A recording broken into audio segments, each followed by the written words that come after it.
Hadung Boleng. Bapak Hadung Boleng dengan kawan yang di depan baju orange. Oke. Iya. Kita mulai dari Bapak Hadung Boleng dulu.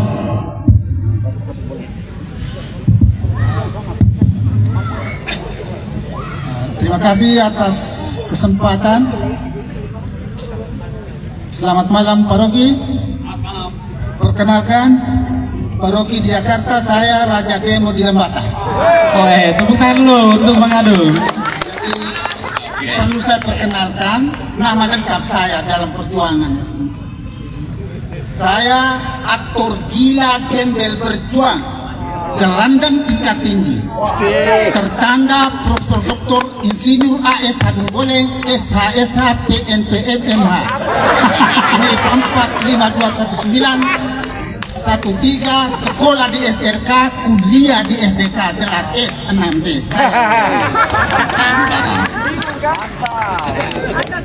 Perlu saya jelaskan mana daripada nama saya yang panjang tadi.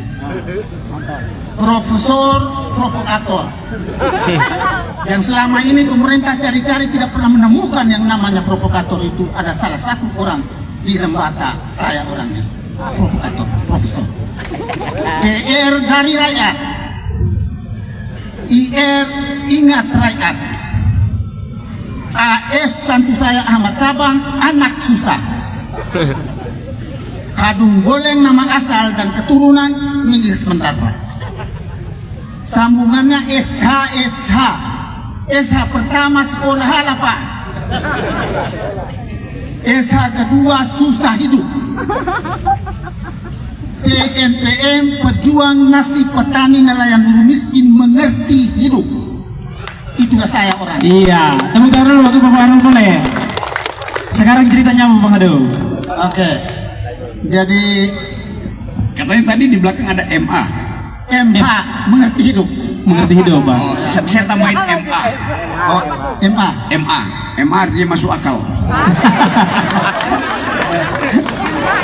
Jadi saya begitu dengar bahwa anak Rocky datang, karena saya hari ini di depan ini umur saya lebih kurang 80 tahun Pak Rocky.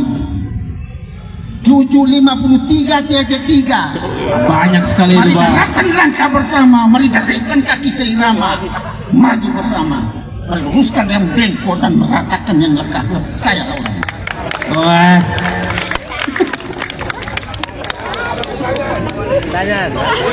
Di masa Pak SBY Pak, kritikan seperti Pak, rasanya saya punya lebih pedas. Tapi hari ini saya ingin menyampaikan Pak Rocky, tolong, karena Pak Rocky profesinya sebagai rektor guru yang berbicara di Jakarta, dampaknya kepada Republik untuk merusak pekerti bangsa ini. Maka tolong berubah cara, sedikit agak beradab hingga mencerdaskan manusia, termasuk kami yang bodoh-bodoh ini. Iya, jadi menurut Bapak Hadung Boleng, Bung Rocky kurang beradab nih sepertinya. Iya. Tapi tidak apa-apa, nanti baru kita dengar penjelasan dari Bung Rocky. Kalau saya punya ekstrim barangkali lebih di saat saya mengkritik Bapak SBY, karena waktu itu saya Raja Demo di masa pemerintahan Bapak SBY. SBY berbudi. Saya kritik Bapak saya SBY berbudi. Saya pakai baju dengan gambar SBY. Saya timnya, tapi pada akhirnya aduhai. Akhirnya saya menjadi gelandangan di jalan, tabrak tembok, orang bilang parlemen jalanan. Saya kritik Bapak SBY. SBY berbudi, tapi tidak kenal budi. Kalau memang tidak kenal budi, bagaimana bisa membalas budi? Tapi kepada tim-tim yang ketemu sama kami, itulah orang Baik. tidak bagus. Terima kasih Bapak Hadung Boleng. Tepuk tangan dulu untuk Bapak Hadung Boleng. Jadi intinya tadi Bapak meminta Bung Rocky untuk sedikit menurunkan, lebih lembut sedikit kritiknya. Ya, menurunkan itu untuk, karena menurut kami Pak, saya omong terus terang ini karena menggugurkan dosa kami, karena kami khususnya orang awam seperti kami, kita tahu seperti anak-anak pintar lain dari ceritanya, karena mereka sedang, tapi kami berbangga bahwa anak-anak Lembata ini tidak kurang orang pintar semua, kami bangga. Jadi seperti yang anak dorong omong itu, sebagai orang tua barangkali, sebagai magung ini, kamu sekolah pintar tapi datangnya dari kami orang tua yang bodoh di kampung-kampung. Baik. kerja ini kebiri, jadi anak minta maaf saya tambah sedikit Iya, iya. sebagai magung, sehingga barangkali anak Rocky Pancasila adil dan beradab, maka tolong lewat omong-omongan itu kata apa dungu tadi yang biasa diomong dungu, dan orang tua kami di sini itu dia bilang dungu kita tambah bebal. Bebal. Jadi kalau seperti kacamata orang tua kami di sini yang nonton TV dan Pak Rocky omong di sana, dia sedang ngomong ya anak orang pintar di sana itu nanti seperti anjing habis muntah jilat sendiri. Orang tua di sini dan menilai itu orang seperti kera ditangkap dari hutan, dikasih pakai sepatu, kasih kacamata, tidak ada gendang geng sendiri. Itu yang saya tidak mau. Ada omongan gitu untuk menilai itu. Maka permintaan saya sebagai orang tua, semua ini politik mencari soal-soal selisih, menemui debat seakan musuh, mencari solusi dengan beretik, menuju kompak sambil berhura. Luar biasa. Tidak pula membawa muatan pura-pura. Berhura-hura bersama-sama dan pura-pura tidak tahu. Dan Baik, tepuk tangan dulu. Terima kasih Bapak Hadung Boleng.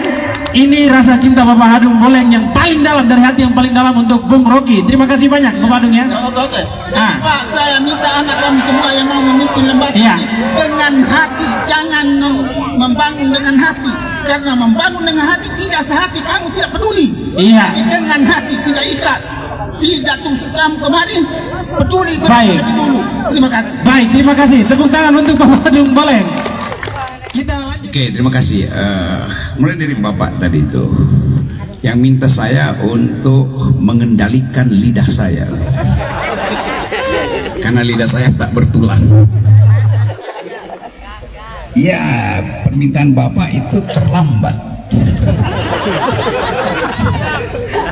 Karena Pengadilan Negeri Jakarta Selatan sudah membenarkan ucapan saya bahwa Jokowi bajingan tolol.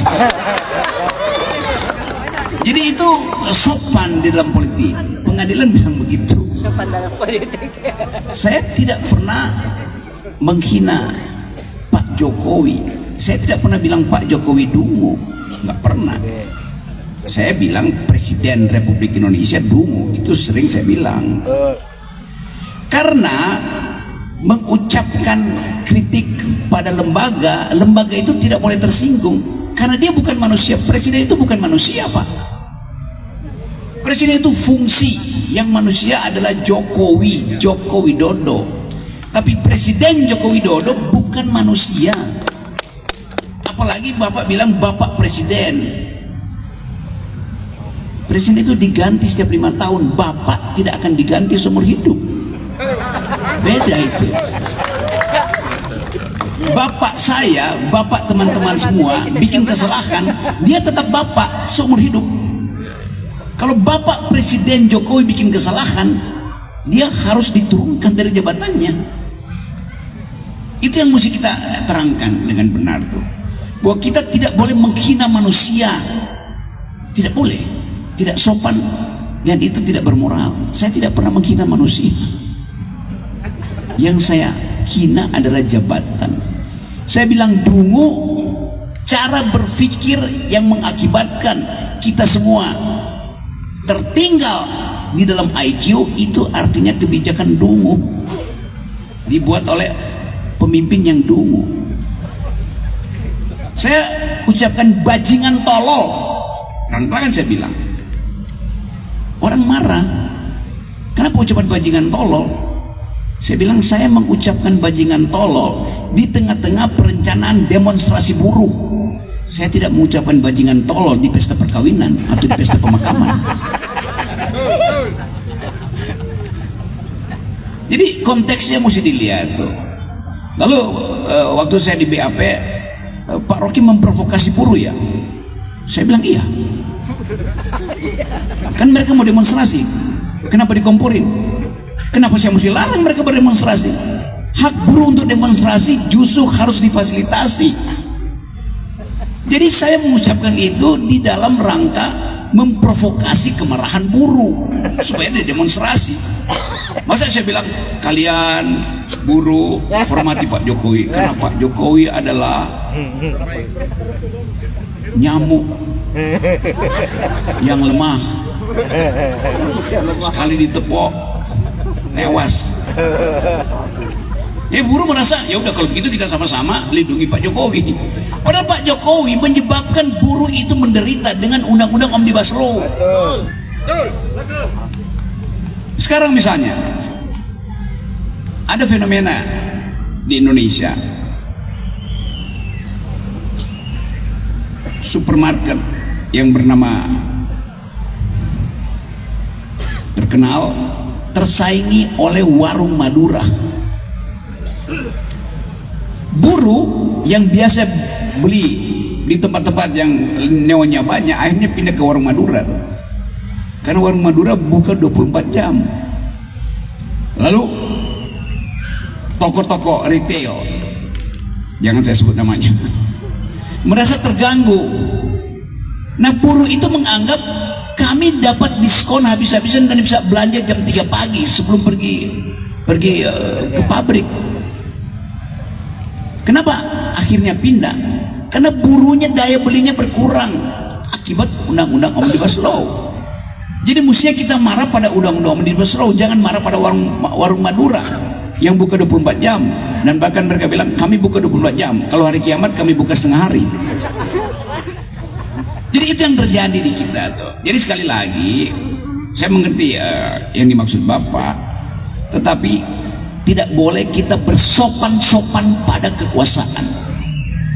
Apa Pak Jokowi pemimpin? Tidak. Pak Jokowi sebagai presiden, sebelum dia jadi presiden, dia adalah peminta-minta suara rakyat. Betul. Membujuk rakyat untuk memberi suara, bagi-bagi kaos maupun dilempar-lempar, itu menghina sebelumnya. Jadi sebelum seseorang jadi presiden, dia adalah peminta-minta. Setelah jadi presiden, kenapa dia berubah jadi tokoh yang mesti kita hormati? Kita tidak boleh menghormati kekuasaan, itu bahaya betul. Kekuasaan harus kita caci maki setiap detik, karena satu perkataan dari presiden bisa membuat rakyat ini miskin. Itu intinya. Kita menghormati presiden dengan cara memberi kritik, karena presiden bukan raja. Jadi sekali lagi kita mesti biasakan tuh bahwa kritik itu biasa. Apakah saya berselisih dengan Pak Jokowi? Tidak. Pak Jokowi, Kaisang itu anak Pak Jokowi, kawin saya diundang, bahkan diundang di VIP, nggak perlu daftar-daftar segala macam. Saya nggak bisa datang, bukan karena saya menghina, saya nggak bisa datang, saya ada acara. Jadi sekali lagi tidak ada persoalan di situ. Kemarin minggu lalu heboh di Indonesia karena saya bilang terima kasih Pak Jokowi sebagai presiden Republik Indonesia karena telah memfasilitasi atlet-atlet panjat tebing sehingga saya bisa bawa atlet itu dan saya bawa pulang medali emas dari Cina ke sini. Saya memimpin delegasi Indonesia untuk bertanding di luar negeri di dalam panjat tebing, olahraga panjat tebing, dan putra dapat medali emas, putri dapat medali perak. Lalu orang bertanya, apa sumbangan Rocky Gerung pada Indonesia? Itu medali emas dan medali perak. Lalu saya bilang terima kasih. Lalu orang yang bingung, dia bilang kenapa Pak Rocky mesti berterima kasih? Loh, saya ada di luar negeri, saya mesti ingatkan bahwa Indonesia masih ada presidennya, kan itu disebut namanya, bukan kerajaan Indonesia. Jadi sekali lagi betul Bapak tadi bahwa di dalam kehidupan politik jangan cegah orang untuk mengucapkan hal yang dia pikirkan demi kepentingan publik. Atau dengan kata lain, saya hanya sopan di dalam hubungan personal. Di dalam hubungan publik Anda jangan sekali-kali sopan, karena Anda akan dibiasakan untuk menerima. Anda akan dibilang, kalau di depan bupati duduk santun, kalau di depan bupati bicara sopan, artinya Anda dilarang mengkritik. Kritik artinya tidak sopan. Loh, kritik itu diwajibkan di dalam demokrasi. Kritik paling tinggi namanya oposisi, kan itu dasarnya. Jadi sekali lagi tidak ada masalah pribadi saya dengan pejabat, dengan Pak Menteri, dengan semua menteri saya kenal baik. Tadi soal Pak SBY misalnya, Bapak bilang mengelulukan beliau. Saya berteman baik dengan Pak SBY. Setiap bulan saya pasti ketemu Pak SBY untuk diskusi buku. Satu waktu saya tanya pada Pak SBY, Pak SBY tersinggung nggak ketika Pak SBY dianggap waktu Pak SBY masih berkuasa, Pak SBY itu disimbolkan sebagai kerbau, si Buya SBY. Nama kerbau itu Buya, ditulis dengan huruf besar-besar di punggung dari kerbau yang diseret ke depan Hotel Indonesia di bundaran Tamrin, Jalan Utama Jakarta, dan menghina SBY. SBY merasa ya itu hak mereka, saya tidak tersinggung. Jadi itu watak orang yang mengerti bahwa demokrasi memang memungkinkan orang mengucapkan kritik. Lain kalau peristiwa itu bukan peristiwa demonstrasi, itu pasti SBY akan laporkan. Satu waktu Pak SBY melaporkan seseorang karena menganggap ya itu perbuatan yang menghina dirinya, tuh bukan sebagai presiden tapi sebagai pribadi. Tapi kalau dia pejabat publik tidak boleh melaporkan rakyatnya. Ajaib bahwa pejabat publik melaporkan rakyatnya, tuh nggak bisa. Rakyat yang boleh melaporkan pejabat publik, itu prinsipnya begitu. Jadi kalau Anda kasih kritik, bupatinya laporin Anda, itu baru bupatinya dungu namanya. Bupati tidak boleh melaporkan rakyatnya, tidak bisa. Kenapa? Karena yang berdaulat rakyat, bupati tidak berdaulat, itu masalahnya. Jadi mesti ada di benak kita. Demikian juga teman-teman pers, kritik aja. Mau dilaporin, nggak mungkin Anda dihukum, karena Anda punya argumen bahwa kami mengucapkan kritik terhadap kebijakan si bupati, si gubernur, si wali kota, si presiden. Jadi itu yang kita sebut sebagai pendidikan politik, supaya kita nggak jadi orang yang takut untuk memberi kritik. Nah demikian juga mereka yang membela presiden, membela gubernur dan bupati, kalau ada di ruangan ini biasakan untuk menerima kritik. Jangan bela si gubernur dalam kedudukannya sebagai pejabat publik atau si bupati itu. Jadi semua kita bersahabat dan kita akan pelihara persahabatan itu kecuali menyangkut kebijakan politik. Kalau kita berbeda kebijakan politik, jangan orang yang melindungi bupati lalu mengancam saya. Itu namanya dia nggak mengerti demokrasi kan. Kalau saya mengkritik presiden sama dengan orang yang memuji presiden, dua-duanya sama. Lalu kenapa saya mengkritik, saya disalahin? Orang yang memuji justru dibenarkan. Bukankah dia memuji sesuatu yang palsu? Kan itu masalahnya kan. Jadi sekali lagi kita mau akal sehat kita tumbuh mulai malam ini.